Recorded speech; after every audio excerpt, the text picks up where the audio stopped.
Good morning, students. I welcome you in my class of physics.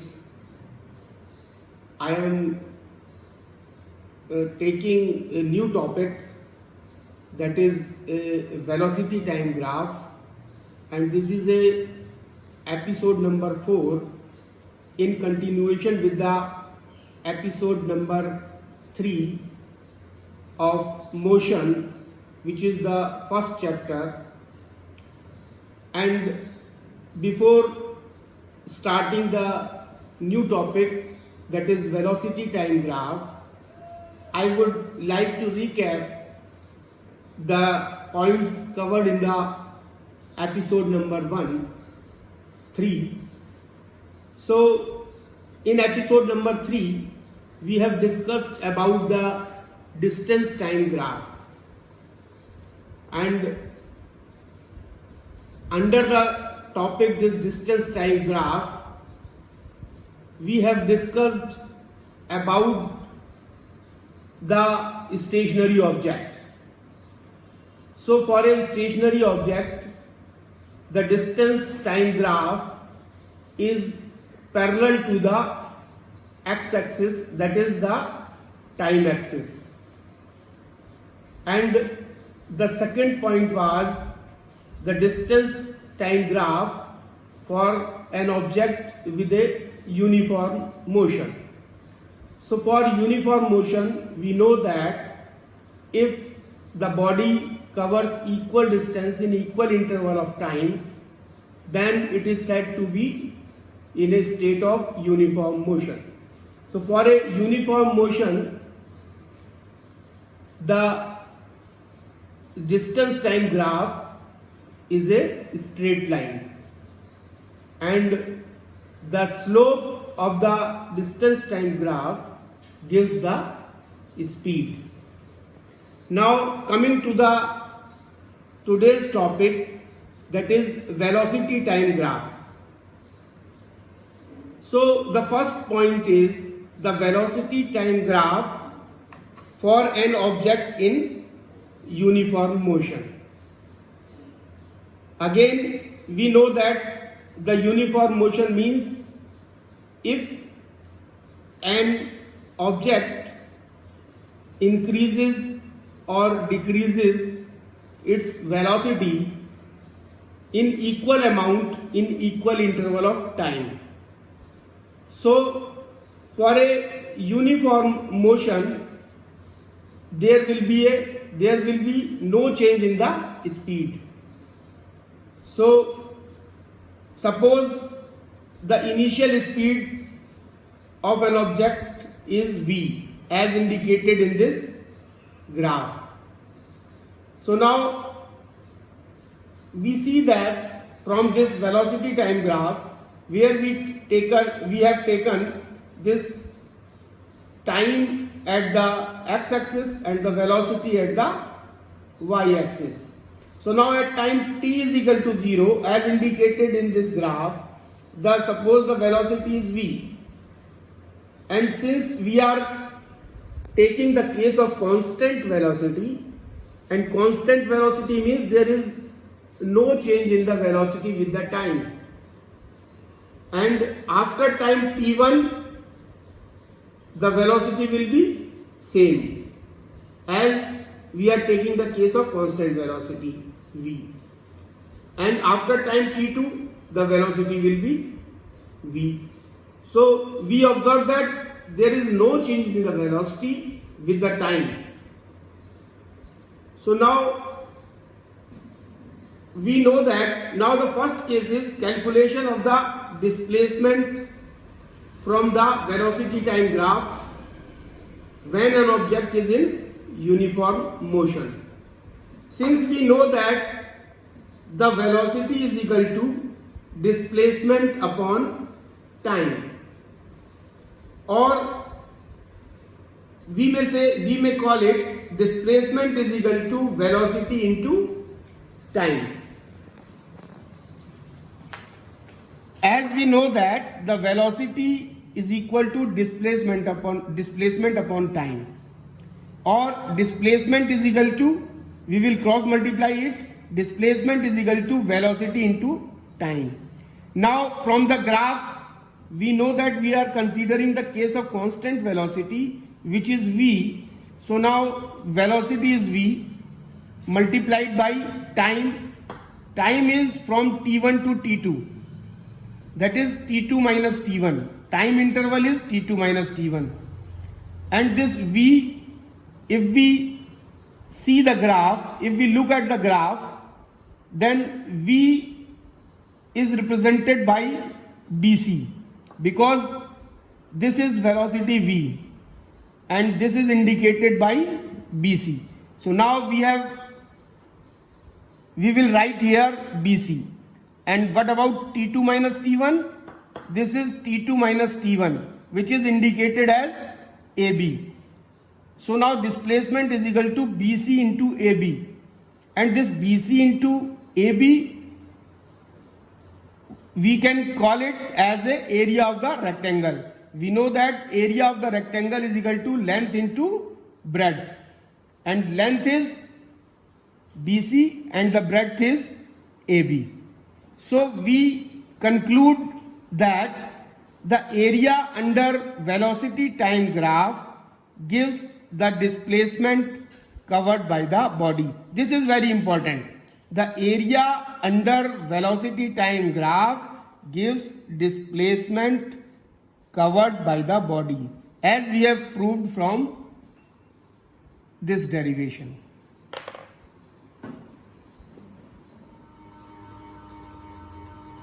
Now the next point is velocity time graph, and under the category of for an object in uniformly accelerated motion. So as the name states that uniformly accelerated motion, it is clear that the body is moving with a uniform acceleration. It means the velocity of the body increases or decreases with equal amount in equal interval of time. Or you may say that the velocity is not constant. So now if we plot a graph for an object in uniformly accelerated motion, the graph will be a straight line as indicated in this graph, where we have taken time at the x-axis and the velocity at the y-axis. Now the first point under this category, that is slope of velocity time graph. So the graph is a straight line which is making an angle theta with the time axis, and this theta is known as, tan theta is known as the slope of the graph.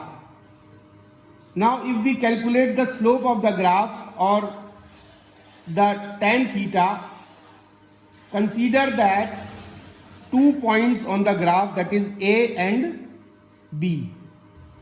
Suppose at point B on this straight line curve, the velocity of the body is u, that is initial velocity u, and at the time interval t1, and after the time interval at time t2, the body reaches to the point A where the velocity is v. So now this curve is making an angle theta with the time axis. Now we know that the acceleration is equal to change in velocity divided by time. And the change in velocity, if we consider this graph, the change in velocity will be v minus u, because the body reaches from B to A, where at point A the velocity is v and at point B the velocity is u, and the change in velocity is v minus u, and the time taken is this T2 minus T1. So from the graph it is clear that this V minus U is denoted by this AC and T2 minus T1 is represented by BC, and which is equal to the tan theta.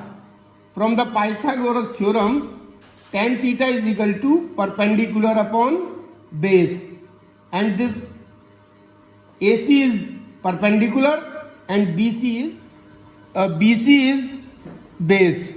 So now perpendicular upon base, as per the Pythagoras theorem, it is tan theta, and which is known as the slope of the curve. Now from this derivation, we draw a conclusion that the slope of velocity time graph gives acceleration of a body. So this conclusion is very important, that the slope of velocity time graph for an object in uniformly accelerated motion gives the acceleration of a body. Now the second point is the calculation of displacement from velocity time graph. Now we will calculate the displacement from this graph, velocity time graph. Since we know that the displacement is equal to velocity into time, and this is equal to the area of trapezium ABEDA. This is a trapezium which is constructed by this curve. So now the area of trapezium ABEDA is equal to, now we will divide into two parts, that is area of rectangle, that is BCDE, plus the area of triangle ABC. And this area of rectangle, we know that area of rectangle is equal to length into breadth, and from the graph we see that the length is ED into CD. The length is CD and the breadth is ED. So the area of rectangle is equal to ED into CD plus area of triangle ABC. So area of triangle ABC is equal to half into AC into BC. Now ED into CD is equal to half AC into BC. Since BC is equal to ED, so we can write down this ED in place of BC. Now if we take ED as common, so ED bracket open CD plus half AC, and which will be equal to the ED bracket half AC plus half AC plus 2 CD. If we will take half as a common, this will become 2 CD, and which will be equal to half ED AC plus CD plus CD. 2 CD we can write down CD plus CD.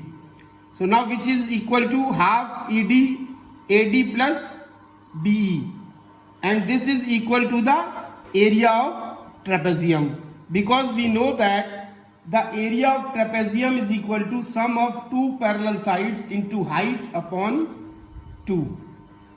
So now the displacement, the area under the curve of velocity time graph gives the displacement. Now coming to the point 3, for an object, for this velocity time graph, for an object in non-uniformly accelerated motion. So non-uniformly accelerated motion means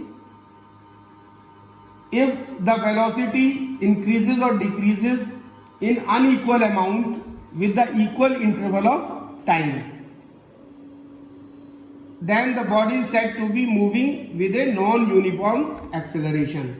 or you may say that in case of non-uniform motion, rate of change of velocity is not constant, or the acceleration, rate of change of velocity means acceleration. So the acceleration is not constant in case of non-uniformly accelerated motion. So now there are three cases. First is when velocity increasing non-uniformly. So when the velocity increasing non-uniformly, the velocity time graph will be like this. That is a curved graph, and which is this curve is sloping upward. And the second case is when velocity decreasing non-uniformly, the velocity time graph will be like this, and this graph shows that the curve sloping downwards. And the third case is when velocity increasing or decreasing non-uniformly, the velocity time graph will be like this. Velocity increases or decreases non-uniformly.